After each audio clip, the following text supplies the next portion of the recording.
Boa noite, pessoal. Meu nome é William. Meu nome é Lavínia. Estamos aqui novamente para apresentar o podcast de Jovens na Tecnologia para facilitar o ingresso de cada um de vocês na área de tecnologia, inspirando ouvindo histórias de outras pessoas. Estamos aqui agora com convidados. Oi, gente, eu sou o Lucas.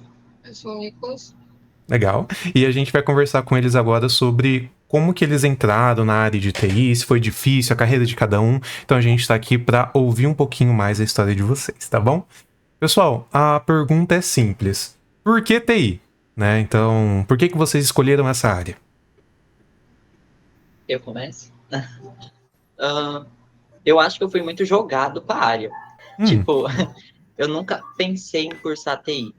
Tanto que eu comecei lá na ETEC, só que eu não pensei que TI fosse tão grande quanto é. Eu pensei que TI fosse algo muito tipo, eu vou aprender a fazer um documento de Word, PowerPoint, Excel e acabou.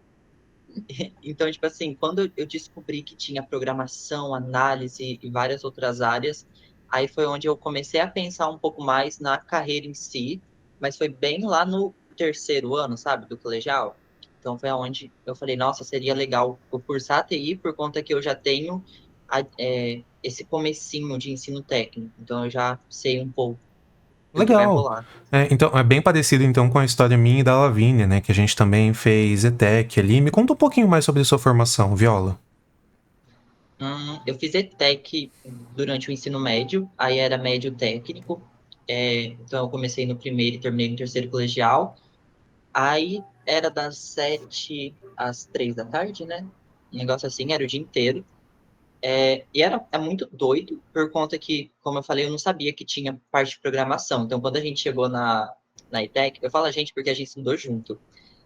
Então, quando a gente chegou lá, eu pensei que eu ia ver só, tipo, Word e tinha, tipo, umas matérias TLBD, programação, não sei das quantas. E eu, meu Deus, o que que tá acontecendo aqui?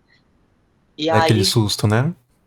eu fiquei, cara, o que que é banco de dados? Eu não sabia nem colocar o pendrive no computador e do nada o professor queria ensinar a gente a fazer um sistema. Então era, tipo, um outro Entendi. mundo para mim. E aí, durante esse ensino técnico, várias vezes eles falavam sobre a faculdade de TI, né? Porque o professor gosta de dar aquela cavucada, né? Tipo, por que que vocês não prosseguem com essa área?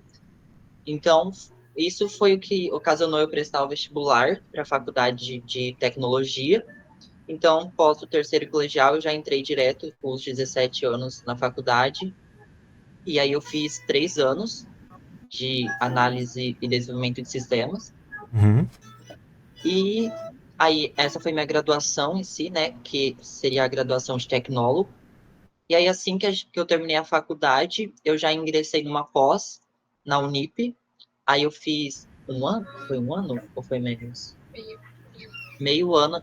A nossa pós tinha duas opções, né? Ou a gente estudava a pós de um ano ou meio. Sim. Aí, tipo, essa pós de meio ano, a gente pega mais módulos por semana do que uma de um ano inteiro.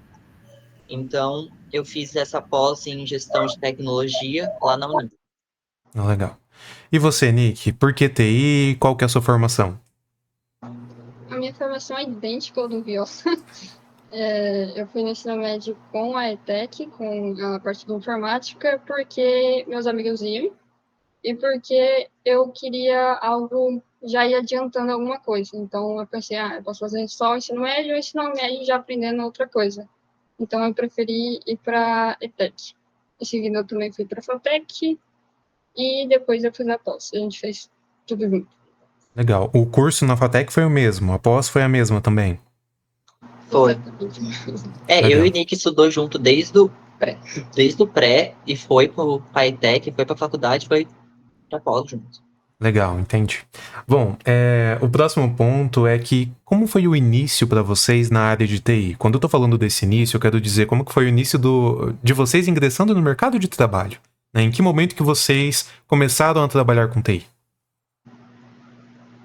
Ahn, eu comecei no primeiro ano da faculdade, mas é uma história meio doida, porque no começo da faculdade eu acho que tem muito aquela pressão de você querer logo um estágio ou algum trabalho, porque, caraca, você já tem 17 anos, vai fazer 18 e você quer ganhar seu dinheiro, né? Já. E já. Aí, então, tipo, eu tava naquele pensamento, meu Deus, o que é melhor, a faculdade ou trabalhar? E aí eu não conseguia algum estágio ou algum serviço em tecnologia. E aí eu tranquei a minha faculdade. Aí eu fiquei. Eu lembrava disso. Eu tranquei. Aí eu acho que eu fiquei trancado por 2 semanas, porque eu comecei a trabalhar com meu tio na empresa dele. E aí, enquanto eu estava trabalhando lá na empresa, a, a New M, que é onde eu comecei meu estágio de tecnologia, me ligou e falou: Nossa, a gente tinha fechado a vaga que você tinha se candidatado, mas ela abriu novamente. O que você acha de fazer parte do nosso time? E aí eu fiquei, caraca, eu aceito. E aí nisso eu aceitei e desliguei o telefone, só que eu tinha trancado o meu curso. Aí eu fiquei, fudeu. Pode falar, né? Pode. Palavrões. Aí eu falei, fudeu. Aí eu já saí, tipo, correndo, falei pro meu tio, ó, me demito, tô indo embora. Aí ele falou, por quê? Eu falei, não, eu preciso voltar pra faculdade, que eu consegui agora um estágio em tecnologia, não sei o quê. E aí foi uma correria, mas eu consegui reabrir o curso e continuar da onde eu tinha parado com eles, com o pessoal lá da sala. E aí foi assim que eu ingressei em tecnologia. Foi bem, tipo, no primeiro ano da faculdade, já como QA estagiário. Entendi, legal. Então, você tinha feito ali vários testes, não tinha conseguido entrar, e você teve um primeiro emprego ali. Não durou muito porque você foi aceito ali num estágio na área de tecnologia, né? O estágio na área de QA, é isso? Isso, Legal. era de QA. E Lavínia também teve ali essa parte de QA na carreira, né? Você fez parte da história do Lucas, Lavínia? Com certeza, fiz parte da história do Lucas, né? E a gente pode ver que temos muitas coisas em comum, inclusive todo mundo aqui passou pela ETEC, né? Já foi comentado. E sim, eu que contratei o Lucas para começar a conversa. A gente treinei o Lucas também na área de QA, então eu fui basicamente a primeira referência dele nessa área, né, Lucas? Foi. E o pior é que eu não sabia o que era QA, o que era teste, porque eu acho que a gente tem muito aquela noção fechada no começo de que TI é só programação, né? Tipo, eu não tinha noção que existia digital suporte, analista de qualidade, sabe? Então, quando eu ingressei nessa área de teste, foi tipo, uau, eu não preciso programar, sabe? Eu fiquei, meu Deus. Entendi. E você, Nick, como que foi esse início pra você? Você teve dificuldades ou foi um pouco mais fácil? Eu não estava com tanta pressa de ir atrás. Eu fui por recomendação dos meninos, quando estava tendo premiação. Não lembro. Eu acho que estava tendo premiação para quem trouxesse novos estagiários. Aí eles falaram para eu mandar, eu enviei. Na primeira vez não deu certo para a New M, mas na segunda deu certo. E para mim foi mais tranquilo. Eu acho que eu já tinha uma ideia do que seria o suporte, né? Porque é algo mais conhecido. E É que você trabalhou um pouco com suporte, não trabalhou? Tipo, atendendo um cliente naquele outro estágio? era fora da área de TI, mas eu trabalhava ali no Instagram, então eu tive contato com clientes nesse sentido. Legal. Então, Lucas, QA e o Nick trabalham ali no suporte, né? No setor ali de digital suporte da empresa. Bacana. Eu tenho uma pergunta aqui. Vocês fizeram tudo junto, mas a área de vocês divergiu. Vocês se veem fazendo a área do coleguinha? Eu já pensei em ir um pouco pro digital suporte, mas foi por conta em melhorar a minha comunicação. Eu queria muito começar a ter mais contato com o cliente em si, sabe? Começar a ver como que era aquela natureza de conversar, tirar dúvida e etc. Mas passou rápido. Não durou muito. Eu já tive intenção de ir para o QA uma vez, porque no digital support a gente tem muita coisa que pega mais fogo, é algo que chega e você tem o cliente ali com muita pressão, falando o que quer que resolve e tal. Então eu tinha pensado em bloquear, mas no sentido de ter conversa somente com o pessoal interno, que eu acho que é menos pesado. Porém, eu descobri que eu gosto da parte do caos, e aí eu quis ficar. E tanto que agora na UEM a gente está fazendo parte de outra equipe que também envolve a gente fazer testes. Então, eu já estou meio que aproveitando a parte de QA também. Ah, que bacana, legal. Muito bom ouvir isso de vocês. Eu acho que agora a gente entra naquela parte de perguntar o que é cada uma dessas profissões. Lavínia, quer conduzir? Sim, senhor. Se eu não travar, eu vou estar conduzindo. Maravilha. Você viu que interessante, Will? O Lucas queria ter mais contato com o cliente, enquanto o Nick queria parar de ter contato com o cliente. Foi um casamento, casado. Realmente. Já descobrimos os pontos fracos de cada profissão. Bom, show de bola. Lucas, então vamos lá, vamos ver aí, Lucas, se você absorveu tudo do treinamento e da experiência. Quais são as responsabilidades do QA dentro da empresa? O QA, ele tem... Eu acho que o próprio nome dele, se a gente for traduzir, responde a pergunta, porque basicamente a gente precisa garantir a qualidade do projeto e da nossa entrega em si. Então, a gente precisa realizar vários testes dentro daquela demanda e garantir que o cliente pediu seja cumprido. Então, a gente faz testes minuciosos para ver se a qualidade está ok, para aí, de fato, entregar o produto final para o cliente. Parabéns, Lucas. Até que você aprendeu, né, meu querido? E você, Nick? Descreve um pouquinho para a gente como que é da área de suporte, que nem eu, nem o Will tem noção nenhuma. Eu já trabalhei mais ou menos com suporte, não vem não. Ah, é verdade, né? Como funciona aí a área de suporte, quais as responsabilidades do pessoal? Quando o cliente quer ter contato com a empresa, eles abrem tickets, pode ser dúvidas, demandas, coisas que eles fizeram errado, coisas que a gente fez errado, e a gente vai pegar, investigar e ajudar a encontrar uma solução, seja ela do nosso lado, seja ela com outros fornecedores. E é isso. A gente está ali para resolver tudo o que eles precisarem. Muito bom. E assim, olhando para a área de cada um, o Lucas tem os desafios deles em QA. Opa! Aí. O Lucas tem o desafio dele em QA, né? Mas envolve o cliente de certa forma, porque ele tem que garantir que o cliente pediu aconteça. E o Nick, na área do suporte, ele acaba sendo talvez o primeiro contato do cliente com a empresa, né? Então, no suporte tem toda essa pressão também de garantir que o cliente deseja aconteça, né? Então, eu vejo que o cliente, em ambos os lados, eu acho que em todas as profissões, ele vai ter essa voz maior, né? E apesar do fluxo mudar um pouquinho, eu vejo que cada um de vocês se adaptou muito bem à profissão, né? E gostou bastante dela, né? Pelo menos é o que eu noto de vocês. Vocês gostam de fazer o que vocês fazem hoje? Sim, eu acho que para uma pessoa que não sabia, vulgo eu, né, no caso, que eu não sabia qual área escolher dentro da tecnologia, e eu caí de paraquedas na parte de teste de qualidade, eu falo que eu me achei muito, por conta que eu sou muito perfeccionista, eu gosto de ficar dando palpite, ficar, nossa, olha como tá feio, vamos mudar. Então, eu gosto de pegar a coisa e fazer, tá? Legal. Lavínia, quer seguir? Quero, é uma coisa muito interessante, né, que a profissão do Nick existe porque a profissão do Lucas deixa passar defeitos, né, Lucas? Era essa parte que eu não queria entrar. Nossa.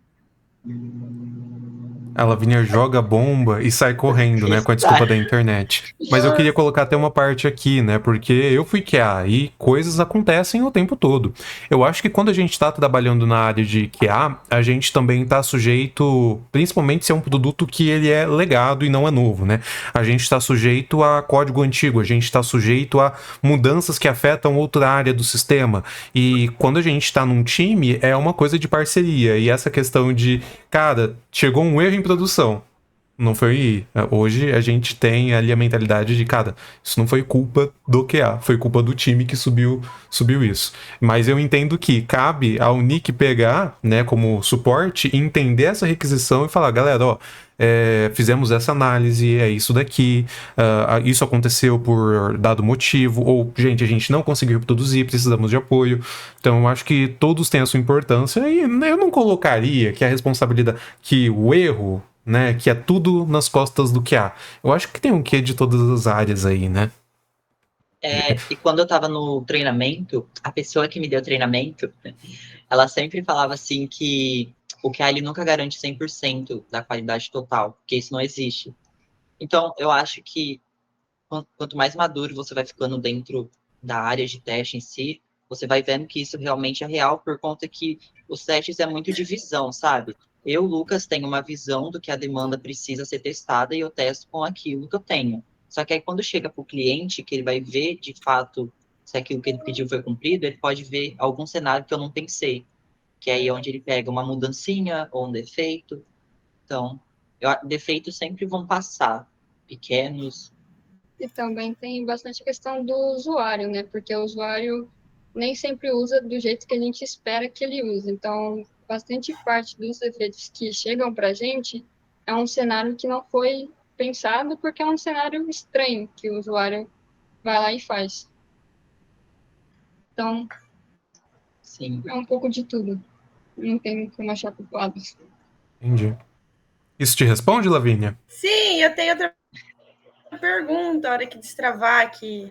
Eu queria comentar uma dificuldade que eu escutei vocês falando, né, sobre interpretação do que o cliente quer, né? Então, Nick e Lucas, o que vocês precisaram melhorar para vocês, até vocês descobrirem que o cliente não sabia pedir direito o que ele precisava? Né? Como é que foi essa jornada para aprender isso e para melhorar o entendimento do que o cliente precisava? Eu acho que muito depende do time como um todo, por conta que a gente tem o PO, né, dentro do nosso time, e aí ele meio que traduz o que o cliente quer por meio dos briefings e tudo mais. Então, eu acho que quando um briefing está bem feito e bem detalhado, o QA consegue absorver bem do que o cliente quer, e com o teste de documentação, que seria pegar o documento que o PO criou, ler e ver se não tem, tipo, nada passando, sabe? E tirar realmente todas as dúvidas. Então, eu acho que assim a gente consegue pegar mais cenários de teste para criar e, de fato, testar a demanda certinho. Mas eu falo que depende muito do time como um todo. Na parte do DS é um pouquinho diferente, porque eles abrem direto com a gente. Normalmente eles abrem com pouca informação, então a gente tem que meio que se virar. A gente começa mais investigando mesmo, a gente pega o que a gente tem, vai puxando banco de dados, puxa documentação, a gente já conhece o projeto, então a gente consegue ter uma ideia. Mas chega algum momento que a gente precisa perguntar mais coisas e tirar mais informação deles. Então é uma troca positiva. Depende muito do cliente também, porque cada um é de um setor, nem sempre eles são de TI. Então a gente tem que ver como vai falar com eles, porque nem sempre pode ser muito técnico. Adaptar a comunicação, né? Isso. Legal. Legal. Vamos dar de novo, assim, né? Falar, pessoal, tivemos problemas técnicos, agora a Lavínia morreu, reencarnou e voltou com uma nova pessoa. Olá. Eu não vou cortar essa parte, tá bom? Show. Então, a gente estava comentando sobre a dificuldade do cliente expressar o que ele precisa, o que ele quer, e o pessoal deu ali suas opiniões, mas no final, acho que a gente tem sempre que fazer as perguntas certas, né? Vocês concordam? Sim. Maravilha. Show. Will, o que tá no nosso roteiro aí? Qual que é o próximo? Porque agora eu não paro de me olhar na câmera, eles estão muito... Aqui a gente perguntaria um pouquinho das dificuldades do dia a dia. Eu acho que tá até ligado com essa questão do cliente, né? Às vezes uma dificuldade do dia a dia é entender o próprio cliente. Lucas, para você na área de QA, quais são as dificuldades que você acaba enfrentando no dia a dia? Ou é tudo paz e amor? Não, eu acho que uma dificuldade é que hoje não está ocorrendo tanto. Mas antigamente, por exemplo, quando vinha. Como que eu vou falar isso? Mas quando tinha tickets que chegavam para o QA testar, isso é muito complicado às vezes, por conta que são defeitos muito específicos que às vezes o QA não sabe reproduzir. E aí fica meio que perdido, sabe? Aí você precisa ir em busca de como reproduzir aquilo. Aí é quando o QA normalmente chama o DS. Uhum. Eu falo que essa é uma dificuldade, às vezes, reproduzir ticket. E eu diria que às vezes tem dificuldade também na parte de documentação, né? Entender a regra de negócio que aquela demanda vai passar por si só. Só que aí entra também naquela questão de comunicação, né? A gente tem que entrar em comunicação com o cliente, com o PO. O que há no caso é mais o PO, e o PO comunica o cliente, e aí meio que deixar todo mundo em sintonia. Legal. E pra você, Nick, qual que é a dificuldade do seu dia a dia? Me dê sugestões. Ah, eu acho que reproduzir os defeitos do cliente é um. Não? Não tem muito que é cabreiro? Que se vira. E, Nick, como que você lida com a pressão dos clientes pedindo a resolução de vários tickets e um momento que acontece assim, vários clientes estão com o mesmo problema, vários clientes estão reclamando de coisas diferentes ao mesmo tempo? Como você lida com isso? Isso é muito boa. Muita paciência e saber delegar. Porque eu tenho um problema que eu gosto de assumir muita coisa.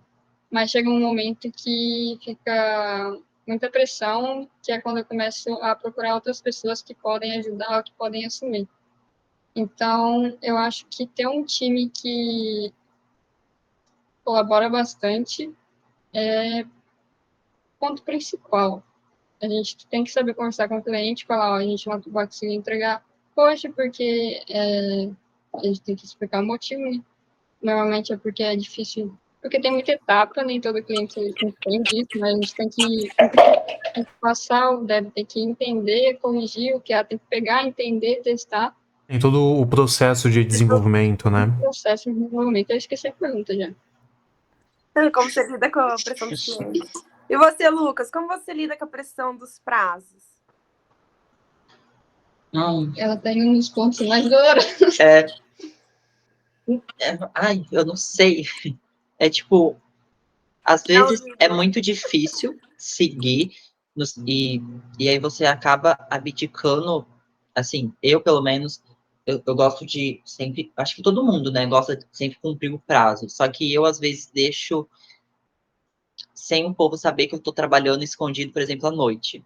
Tipo, meu Deus, eu quero terminar aquilo hoje, e se eu colocar na minha cabeça que eu preciso terminar hoje, eu meio que trabalho escondido. Sim. Não sei se é feio eu falar isso, mas eu acho que. Mas hoje em dia tá bem melhor, pelo menos para mim, na squad que eu tô em questão de prazos, por conta que a gente tem o que a gente chama de call de estimativa. Então a gente reúne todo o pessoal e meio que a gente passa por demanda que vai ter dentro daquela versão, e aí a gente vai meio que estimando por cima o quanto tempo que você acredita que vai levar aquela demanda. E, querendo ou não, às vezes é bem certeiro isso, sabe? Tipo, o que a fala que vai levar 4 dias, ainda mais eu que conheço o projeto, não tem por que eu errar tanto no meu prazo, sabe? Então, Confiança, né? confiança. Desde nova. Entendi, Lucas, entendi. E pensando um pouquinho nessa tua resposta, né, nesse teu comentário, de ficar um pouco a mais sem comentar com ninguém, tentando mostrar um bom trabalho, você e o Nick já passaram por aquela famosa situação da síndrome do impostor? Você vai ter que explicar. Para quem não conhece, o Will vai explicar o que é o conceito de síndrome do impostor, que é uma coisa muito comum na nossa área. Legal.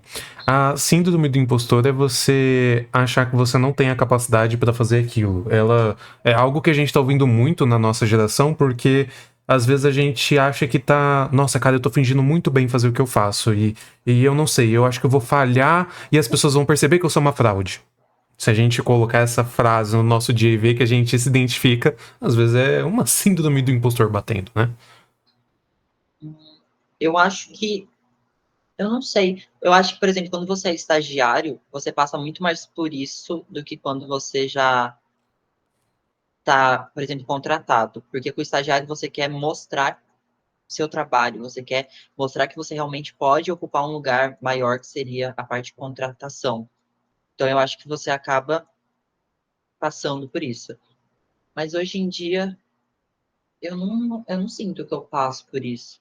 Eu acho que é por conta que eu estou num projeto que eu conheço bastante e tenho muita intimidade, conversa com o pessoal, sabe? Então, acaba... Ou porque a terapia tá em dia, nunca saberemos.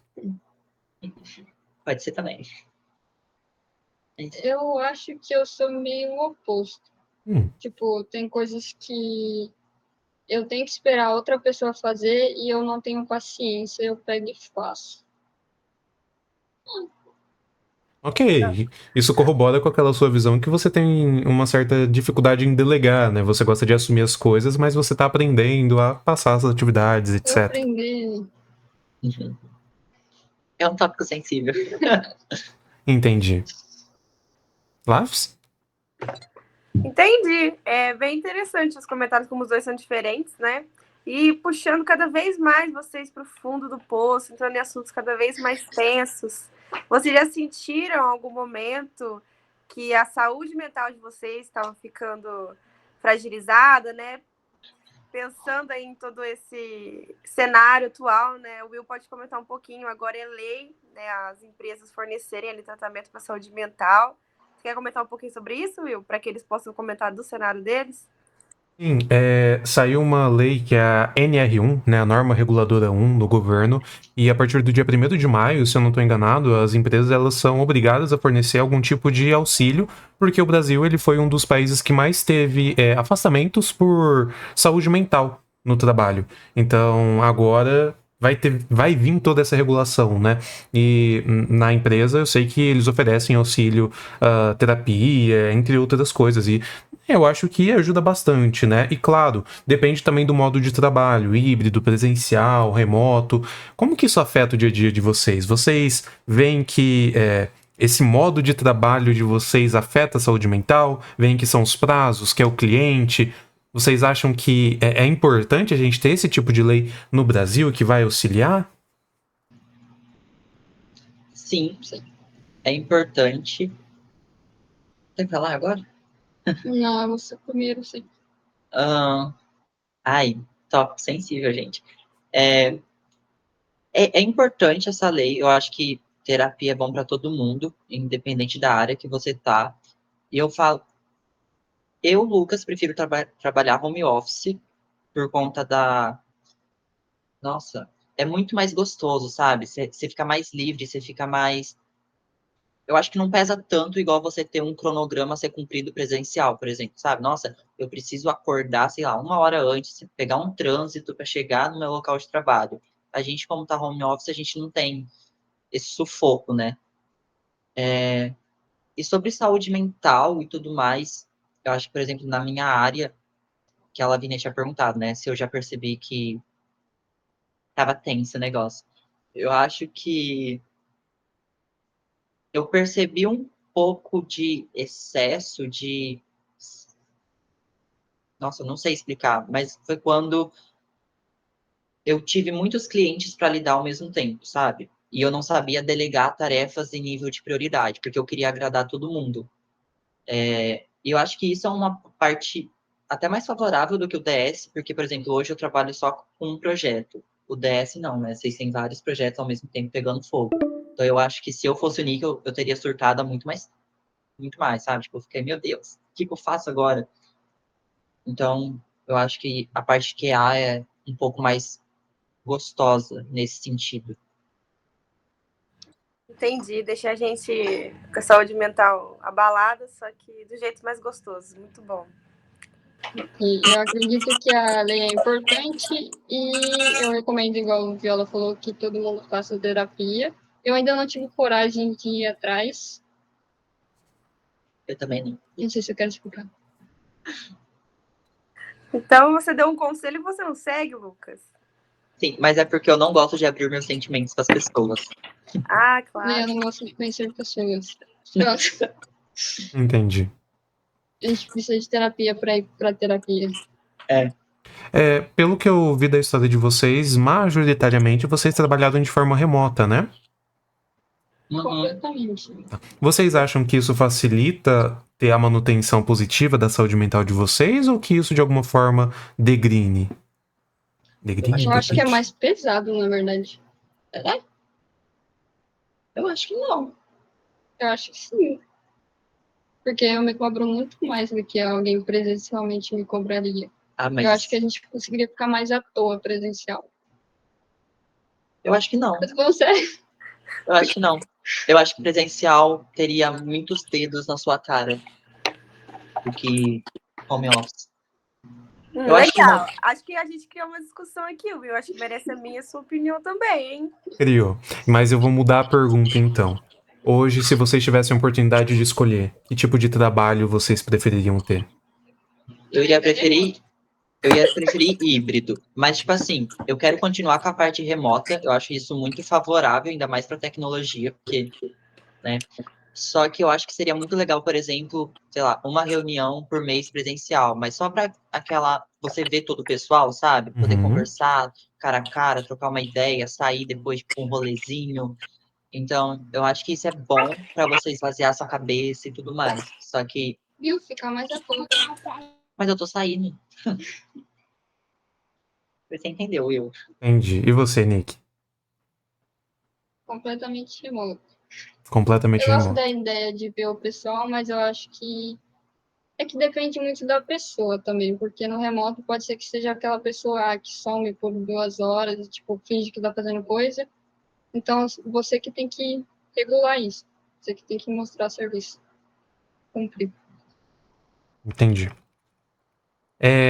Eu Da parte prefiro híbrido, eu compartilho da visão do Viola, né? Então, eu acho que é importante a gente ter esse tipo de contato, mas eu também acho importante a gente ter essa liberdade que a gente tem no remoto, né? Então, eu acho que o equilíbrio seria a palavra-chave, né? Lavínia? Entendi. Eu, particularmente falando, né, tenho um filho. Então, para mim, o home office é muito vantajoso, né?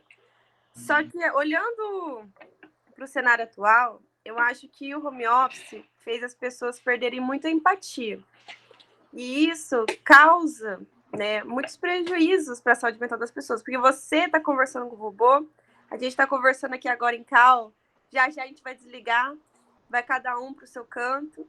E não tem importância a gente falar coisas duras, coisas sem empatia para as outras pessoas, né? Para os coleguinhas, porque não vai ter muita consequência. Já no presencial, não tem como você fugir disso, de olhar dentro do olho da pessoa, de pensar 2 vezes antes de falar com a pessoa, de lidar com certas situações. Então, eu acho que para o home office ser melhor hoje em dia, a gente tem que parar de agir sem empatia, né? Então, atualmente, eu prefiro muito home office porque eu tenho filho, mas eu odeio home office porque todo mundo virou um robô, totalmente sem sentimento, e acha que a gente é um robô também, né? Que a gente tem que trabalhar igual robô, que é o que o Nick comentou. Eu me cobro muito para ser produtivo no home office, do que com alguém presencial me olhando. Eu poderia fazer menos? Poderia, entendeu? Porque home office é todo mundo robô e no presencial a gente volta a ser humano. Só que também do lado ruim, né? No presencial é muito controle em cima das pessoas, né? É o que o Lucas comentou, você perde tempo, você perde a sua vida ali, entendeu? Porque a sua hora, o seu dia, é a coisa mais valiosa que você tem. Se você perde 2 só para se locomover para o trabalho, já está tendo um prejuízo ali. Então, eu acho que ainda está uma pauta muito aberta para o mundo da tecnologia poder equilibrar essa questão do que é home office, o que é presencial, porque mesmo se for um híbrido, os problemas vão continuar. E é importante destacar que quando a gente está falando de saúde mental, o trabalho ele tem em torno de 60% da responsabilidade na saúde mental, né? Isso pesquisas indicam.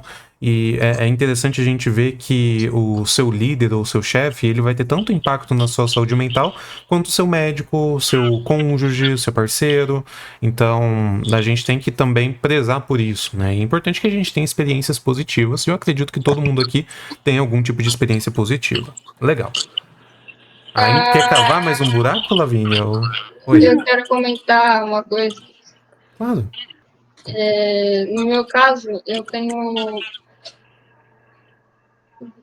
Eu não sei o que você vai falar. Pode falar, se for muito ruim, a gente corta. Para mim, os períodos mais difíceis são quando eu mesmo causo. Então, tipo, como eu me cobro muito, eu que coloco pressão, eu assumo muita coisa. Então, o meu líder, no caso, ele é um anjo, ele é a pessoa que desfaz todos os problemas que eu mesmo faço para mim. Então, minha situação é meio. Só queria dar um exemplo diferente. Muito Eu bom. acho que é aí que entra que, por mais que a gente tá home office, é muito legal a squad que a gente estiver trabalhando, o ambiente em si do projeto, ser muito livre no sentido de você não ser pesado apenas a conversar sobre o seu trabalho durante o dia, sabe? É importante você, sei lá, fazer uma brincadeira, você descontrair, uma call e etc. Não ficar só falando sobre, ai, Lucas, o que você vai fazer hoje? Você já tá terminando? Ai, não sei o quê. Então, tipo, descontrair é bom. Os meus moramos com o Juliano, é metade a gente falando da vida e metade falando do serviço. Muito bom, legal. Muito bom. Bom, é muito legal o que vocês comentaram, né? Então, às vezes, um bom relacionamento com o seu líder, um bom relacionamento com a squad faz a saúde mental ficar boa, né? Isso é um bom indicativo. Legal. Bom, e eu queria agora perguntar para vocês sobre o que vocês acham que uma pessoa na área de QA, na área de suporte, deve ter, né? Um bom profissional nessas áreas tem que ter. Ah, e tem uma coisa que a pessoa que me deu treinamento, assim, depois que eu saí do meu treinamento, todo mundo começou a falar que eu era a sombra da pessoa, né? Que eu tava me tornando ela. Aí, Isso é bom ou ruim? não sei, pra quem trabalha comigo, eu não sei. Mas a gente sempre escuta no QA, no treinamento, eu acho que até mesmo no dia a dia, que a gente precisa ser muito crítico e muito chato. Mas não chato no sentido de ser chato com a pessoa por pirraça, mas para não deixar nada passar, sabe? Porque às vezes acontece muito do desenvolvedor querer falar assim: ah, mas isso não é um defeito, não tem problema passar isso. E o QA precisa ser chato e pulso firme e falar: não, vai corrigir agora. Então, eu acho que uma qualidade, né, boa para um QA ter, se você pensa em ser QA, é ser pulso firme. E talvez perfeccionismo é uma coisa boa também. Né, Lavínia? Não só. Sim. Nick, e para a área de suporte? Moisés, qual é a habilidade que você acha que a pessoa do suporte tem que ter? Fala assim, paciência. Paciência. Essa é a minha resposta, gente. Não vale. Não vale? Não vale. Não vale, você não pode pegar as dicas do Moisés. Não, mas é isso. Show. Nick, para você, quais são as habilidades essenciais para alguém que está na área de suporte? Paciência e força de vontade. Acho que isso é geral, né? Para todo mundo. Maravilha. Show de bola. E eu tenho uma pergunta. Vocês fizeram TI, né? Claro, lá na ETEC. Como que a matéria de lógica de programação ajudou vocês na área de vocês, mesmo que vocês não utilizem programação? Pra mim é a principal matéria que a gente usa no dia a dia. Eu acho que ajudou muito na nossa questão de interpretação e e na parte de criar cenários para testar, para investigar e senso crítico, várias partes. Não só tipo na parte de você saber o que aquele código faz e como usar ele, né? Legal. Aplicar o raciocínio em todo lugar. Então, vocês consideram a matéria de lógica de programação essencial para alguém que está na área de TI, mesmo que não envolva programação? Sim. Sim. Só com ela já dá para ir se virando, né? Boa. Will, perguntas? Bom, Peraí, gente, tô mudando a aba. tá bom.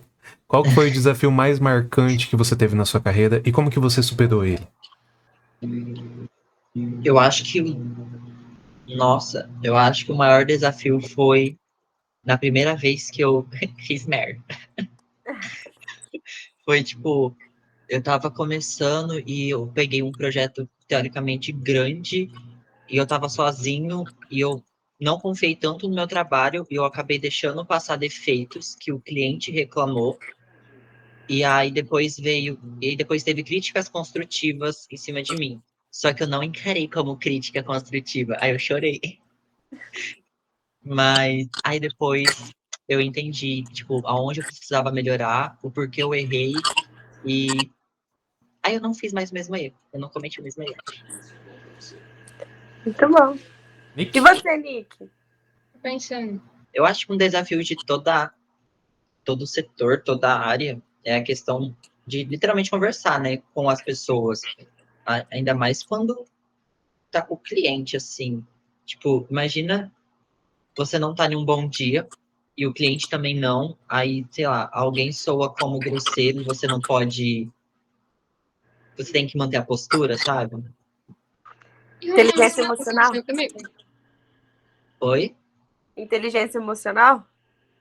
Tipo, eu acho que é por isso que eu não posso ser DS, porque eu não teria essa inteligência. Eu acho que eu ficaria. O que que você falou pra mim? Eu já esqueci até a pergunta, Gabi. Seu desafio.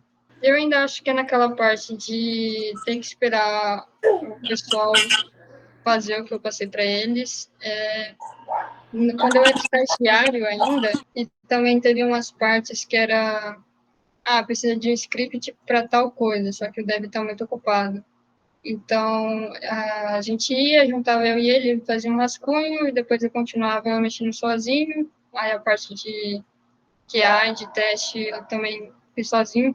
Então, foi mais quando eu precisava correr com algo e tive que assumir mais sozinho, em vez de depender de outras áreas. Só que eu não acho que é muito comum isso agora. Foi Muito mais no legal. começo. E é importante esses desafios falados de cada um de vocês, porque a gente percebe uma certa similaridade, né? No caso, eu acho que a inteligência emocional é um fator que acaba impactando nesses dois, né? Talvez mais no do Lucas do que do Nick, mas em certa granularidade, entendo que tem que ter uma inteligência emocional, né? E em todas as áreas é importantíssimo a gente ter inteligência emocional. Quando a gente está falando de inteligência emocional, é saber se reconhecer, reconhecer o outro e saber reagir, né? Então, tem muito disso. E eu acho que para a gente poder evoluir nas nossas carreiras, a gente tem que aumentar a nossa inteligência emocional. E é uma coisa que a gente consegue praticar no dia a dia. Não é algo que a gente fica ali, estagna e segue, né? E nesse quesito, vocês acham que vocês evoluíram no trabalho de vocês depois desses desafios? Eu quero mudar a pergunta, Will, eu vou te interromper mesmo. Mas eu queria que eles dessem exemplos de quando que a inteligência emocional deles foi testada, que aí é o momento que eles evoluíram ela. Ai, que difícil, né? Nossa, não sei dar exemplo. Eu acho que naquele contexto que eu falei foi uma das primeiras vezes que eu conversei, por exemplo, com um cliente, porque o PO em si estava de férias, e aí eu precisava de uma massa de teste. E aí, tipo assim, eu comecei a conversar com o cliente, aí o cliente começou meio que a conversar comigo, aí ele meio que, eu acho que ele não estava num bom dia, não sei, sabe? E aí eu fiquei, meu Deus, por que que ele tá falando assim comigo? Aí eu já, tipo, eu ficava, meu Deus do céu, que vontade de surtar. Então, acho que é isso. Hoje em dia eu tenho alguns clientes assim, aí eu e meu colega de equipe, a gente acostumou a montar o texto. A gente costuma montar o texto que a gente vai devolver para o cliente e a gente vai lá na IA e coloca assim, deixe mais, menos agressivo. Menos E agressivo. tem funcionado, a gente tem respostas melhores. Então fica a dica para todos os ouvintes, né? Para lidar com inteligência emocional de pessoas difíceis, usem a inteligência artificial. Pede pra IA colocar emojis bonitinhos no seu texto. Pode continuar, Will, desculpa te interromper. Entendi, eu esqueci a minha pergunta. Eu tô tendo que lembrar. Tá, e como vocês acham que esses desafios que vocês enfrentaram auxiliaram vocês hoje, né? Vocês se consideram melhores do que vocês eram quando vocês entraram? Ai, sim. Ai, gente, eu sou um pouquinho convencida. Mas sim, eu acho que conforme você vai errando, você vai vendo aonde você consegue melhorar.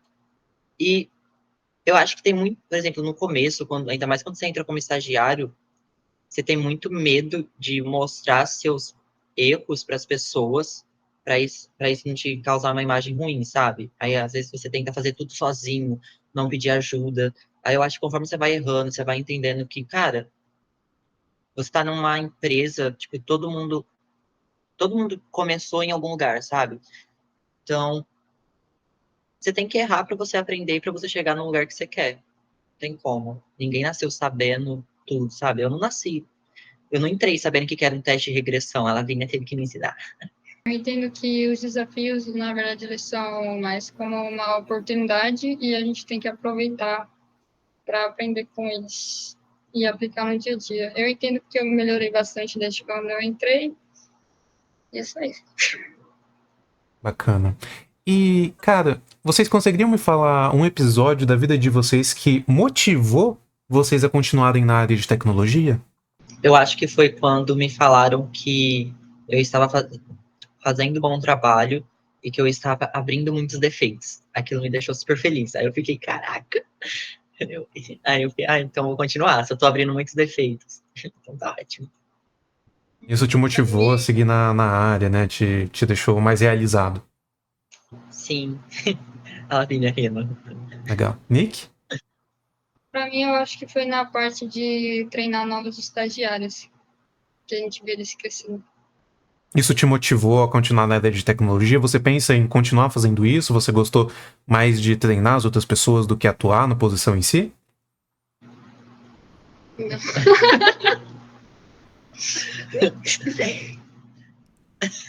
É Entendi. porque o restante eu já acho muito comum, né? São mais coisas do dia a dia. Então, quando chega coisa nova, são novas motivações. Então, por exemplo, a parte lá da squad nova, quando trouxe uma parte tipo, a gente não vai ter um analista para ter certeza que a investigação está certinha, que vocês vão ter que fazer isso. Então, quando a gente assume mais coisas, quando a gente tem novos desafios, é sempre motivação chegando. Eu não acho que teve um baque.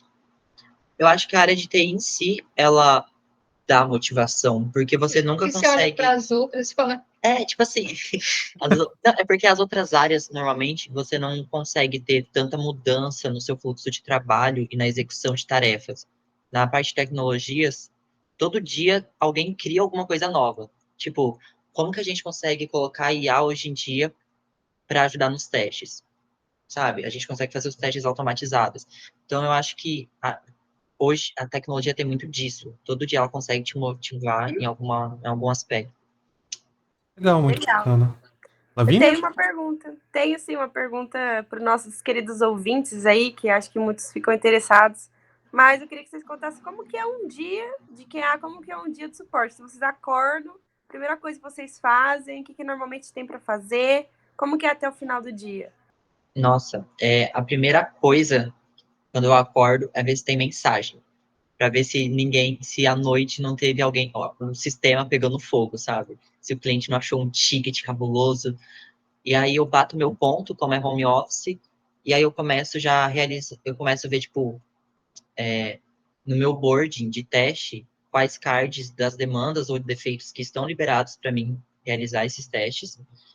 E aí eu começo a testar eles. E aí, conforme vai passando o dia, eu vou trabalhando em cima deles.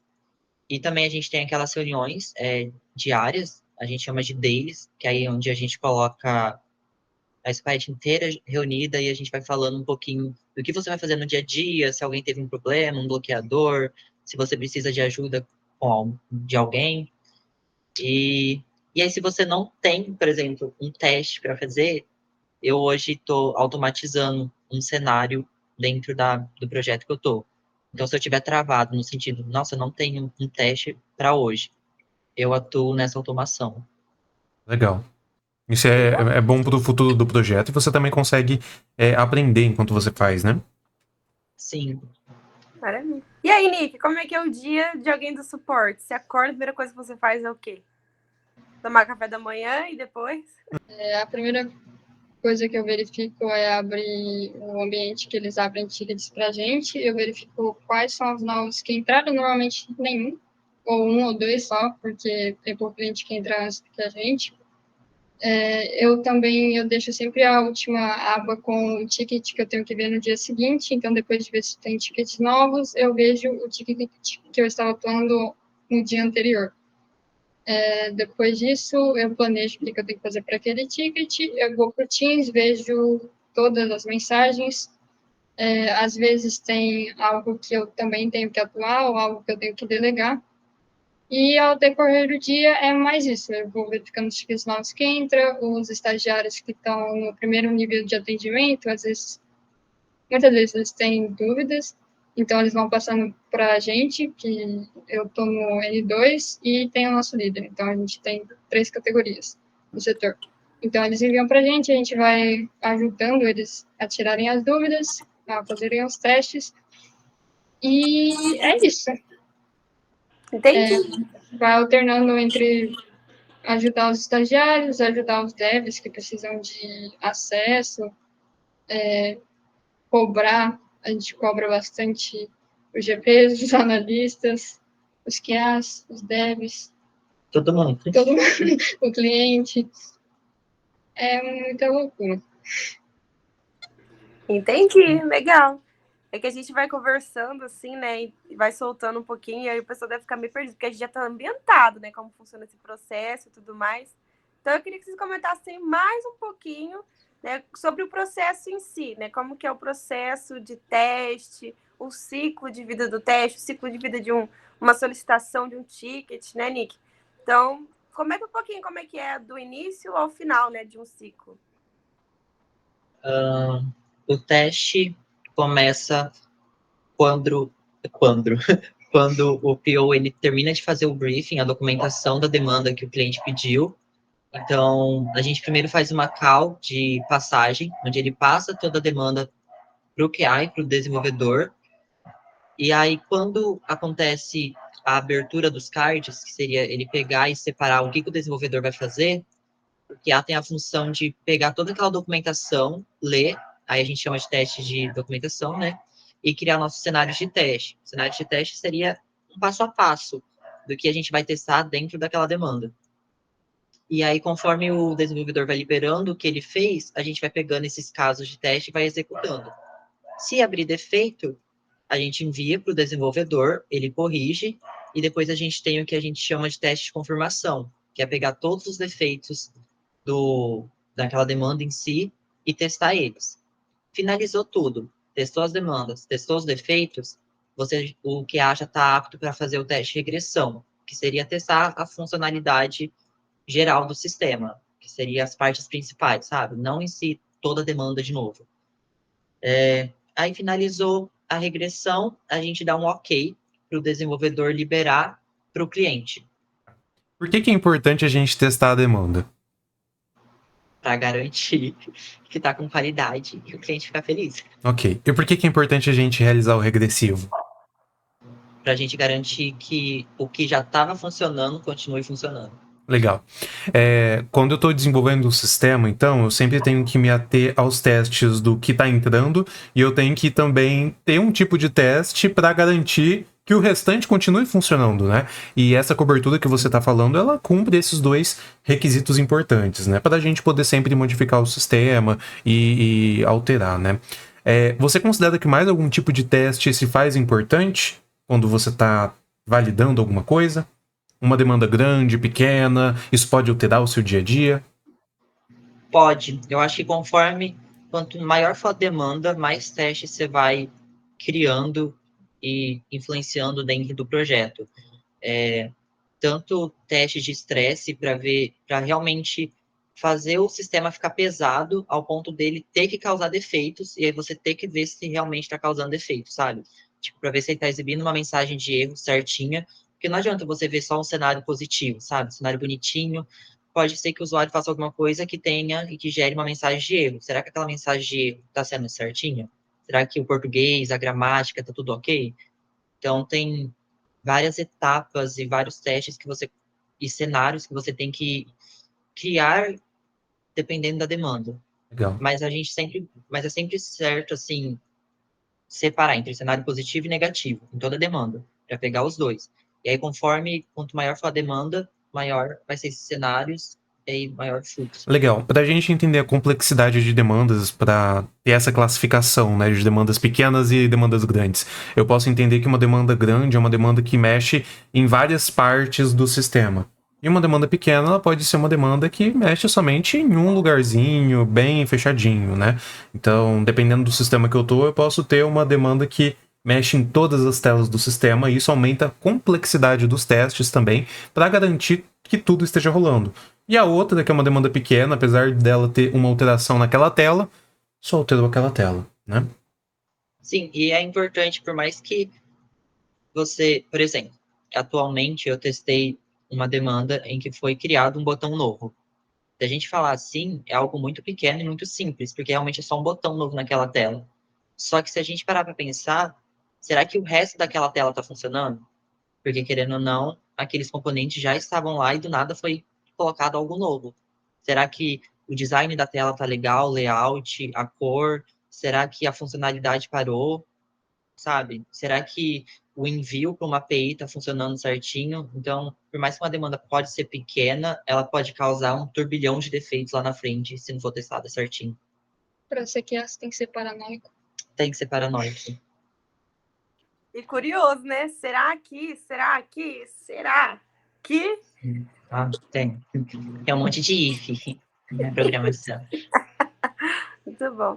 E você, Nick, conta um pouquinho do processo aí do time do suporte, né? Que o pessoal tá falando DS, é Digital Support aí que a gente tá chamando. A gente põe legenda depois, Will. O pessoal vai ficar perdido.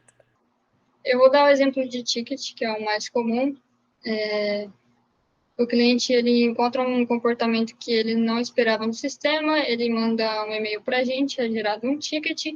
Nesse e-mail, a gente pede para ele colocar uma descrição de como foi o erro, de em que fluxo foi o erro, o que ele fez para acontecer, e um print que mostre o que aconteceu e uma explicação do que podia ter acontecido. Normalmente, eles enviam apenas o print. Normalmente é só 2 dessas informações. Então, a gente começa interpretando o que eles enviaram, a gente, às vezes, discute com o restante do pessoal para ver se eles interpretaram da mesma forma, o pessoal da equipe interna do DS, e se tiver faltando informações cruciais, a gente tem que perguntar para um cliente, então a gente pede o que ficou faltando desses tópicos de entrada. Depois disso, a gente investiga os logs, então a gente vê se tem um horário nos prints, para ver o que pode ter acontecido no horário do dia. Então, nos logs vai ter, normalmente tem o que o sistema está fazendo no horário, e se tiver algum erro, vai estar logo em seguida. Então, a gente também pode verificar as informações no banco de dados, para ter certeza que lá não tem nada quebrado, né, uma informação que está faltante, que podia ter ocasionado esse erro. E depois de verificar essas coisas, a gente vai atrás de reproduzir. Nem sempre é nessa mesma ordem, pode começar por outros fatores primeiro. Então, quando a gente vai tentar reproduzir, a gente precisa ter um ambiente de teste ou de OMO, que a gente não testa no ambiente final que o cliente usa. A gente vai ter que ter os acessos, se a gente não tiver, a gente pede. Na parte de reprodução, normalmente não é o cenário comum que dá o erro, a gente tem que fazer alguma coisa para ocasionar o erro, alguma coisa que um usuário faria. E depois de pegar o erro, a gente pode tentar entender o que está acontecendo, então a gente verifica o método, a gente está enviando tudo do payload certo, tudo que é da entrada a gente está chamando certo, o que está vindo do retorno está certo. Então a gente tenta investigar onde que está quebrando e por que está quebrando. Depois de entender melhor o que está acontecendo, às vezes a gente não entende tudo. Às vezes é algo mais pro dev se virar, coitado. Depois de pegar essas informações, a gente vai abrir um chamado, a gente tem que colocar qual é o problema, qual é a solução, como reproduz, se tem paliativo. E depois de mandar esse chamado, a gente passa para outra equipe, que é a equipe de projetos, que vai lidar com isso. Então, eles vão colocar lá na vista ali para ver se a investigação está tudo certinha, se está cumprindo as regras, se não, se talvez seja uma regra do sistema e não um erro. Então, isso é ele que vai entender melhor. Depois é mais fluxo de outra equipe, eu não sei explicar. Legal, show de bola. Então, os processos são diferentes, mas parecidos, né, Will? Mais ou menos. Bem interessante. Will, você tem algum comentário sobre os processos? Uma lista de perguntas? É que você estava bem afiado ali com o QA, né? Quando a gente está falando de suporte ao cliente, eu acho que o que mais deve acontecer é as coisas fugirem do esperado. O que é algo fugir do esperado para você, no seu dia a dia? Fugir do esperado, quando uma base morre, quando o ambiente morre. Tá. Acho que é um nesse sentido. Legal. Do cliente a gente espera muita coisa, né? Então, não é coisa que é surpresa. Como você está muito na ponta, às vezes a gente também tem o grau de criticidade, né? Então, os tickets, por exemplo, vocês classificam eles na hora que vocês estão interpretando toda aquela informação. Como que é, e eu imagino que isso deve ser um pouco mais acelerado e mais dinâmico e menos burocrático, quando chega algo showstopper, né? Quando chega algo com uma criticidade altíssima. altíssimo. A gente chama todas as equipes envolvidas, coloca numa reunião e tenta resolver em 2 horas. É a famosa War Room. Pula todos os processos possíveis. Entendi. Isso é mais comum do que deveria? Como que é? Você já participou de muitas vezes assim? Normalmente ocorre fechamento ou data que tenha algum evento que vai vender bastante. E eu não acho que ocorre mais que o comum hoje em dia. Já, tipo, no passado talvez sim, mas hoje em dia já está mais organizado. Entendi. Todas as equipes. Então, mas ainda tem um processo para seguir em todos os níveis ali de atendimento. Legal, bacana.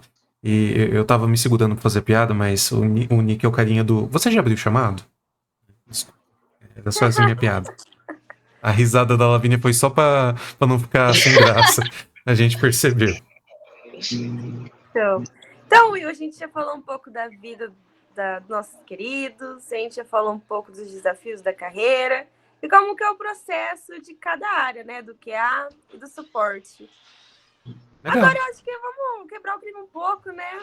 Nick, Lucas, vamos recomendar um entretenimento aí pro pessoal, entendeu? Uma dica de livro, filme, série, qualquer coisa aí que tenha, sei lá, um impacto muito bom na vida de vocês. Will, esse é o que eu falei que eu ia falar que eu não sei. Tudo bem, ok, mas se você quiser, você pode falar um filme que te marcou. Não precisa ser algo relacionado à tecnologia. Sinta-se livre. Né? Não, é sobre a pessoa mesmo, né? Porque a gente aqui fala de pessoas na área profissional, mas mais de pessoas. Eu acho que sobre a área, eu não sigo, por exemplo, uma página específica de qualidade de software, mas no meu LinkedIn tem muitos profissionais que saem divulgando, sabe? Memezinho sobre teste e o dev fica nervoso porque a gente acha muitos bugs. Então, tem muita coisa que a gente consegue achar no LinkedIn sobre isso, mas acho que a maioria das áreas tem. E fica muito intuitivo quando é meme, porque todo mundo entende. E todo mundo acha engraçado. E uma coisa que eu acabei não falando, mas é que na área de QA você entra depois de fazer uma faculdade ou não, né? No caso da Lavínia, por exemplo, fez o curso técnico e já entrou direto, né? Mas aí, enquanto você está dentro da área em si, você consegue tirar certificações para comprovar que você é um QA mesmo. Aí tem várias certificações, é tipo uma provinha que você faz, aí se você passar na prova, você meio que comprova que você é um QA. E isso às vezes pesa muito dependendo da empresa que você tiver. Mas é só uma curiosidade. Legal, show. Muito Nick, bacana. comentários? Não, eu realmente não sei. Eu queria puxar um gancho nessa questão que o Lucas comentou sobre certificações, né? Acho que cada área vai ter uma certificação para você tirar. Que eu conheço, tem as de QA, tem também as de PO e tem também as de SM, né? De Scrum Master. Então, é bom a gente sempre procurar essas certificações fora. Normalmente elas são dos Estados Unidos, alguma coisa que não é do Brasil, né? Então, só tomar esse cuidado também, dar uma pesquisa, mas enfim.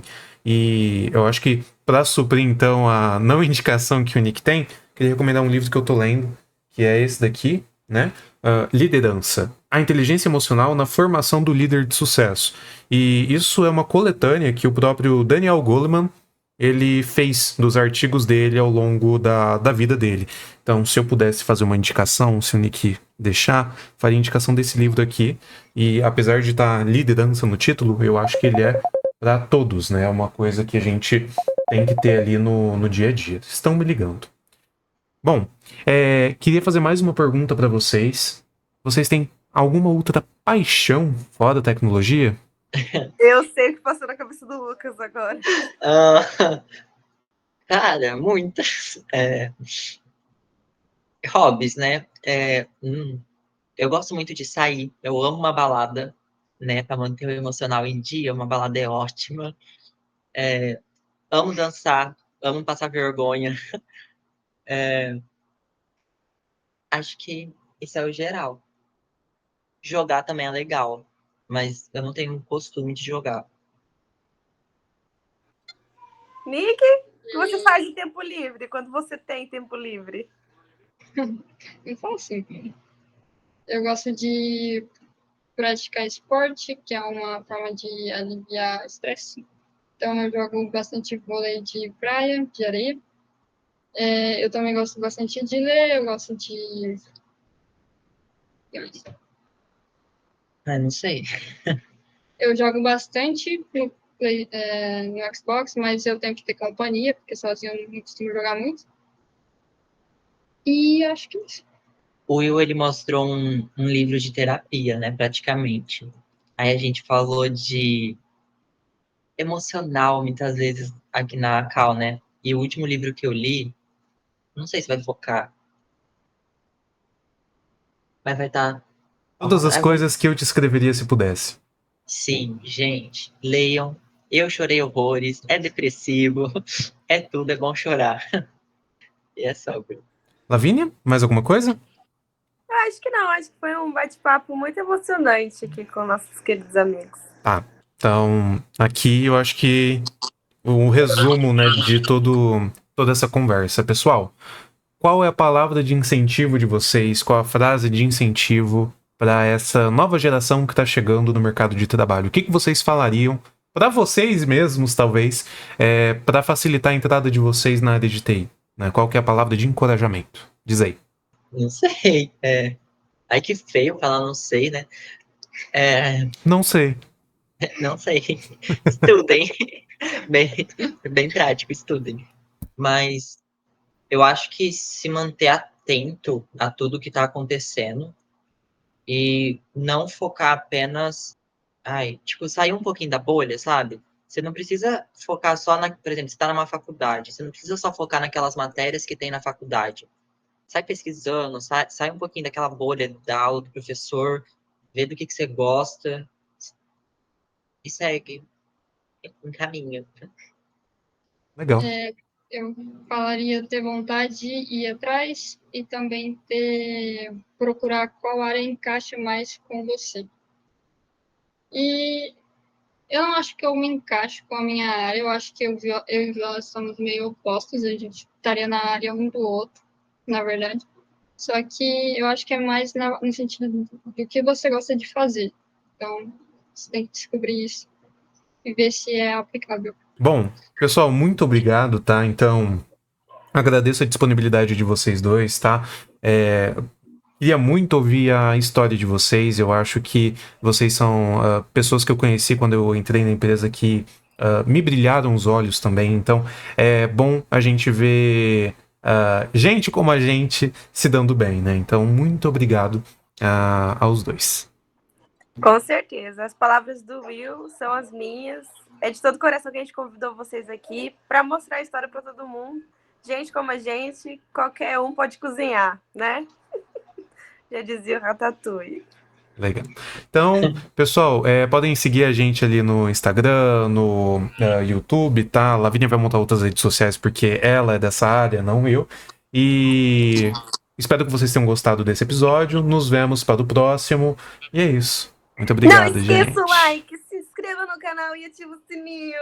Tchau, fechou. Falou, valeu, tchau, tchau.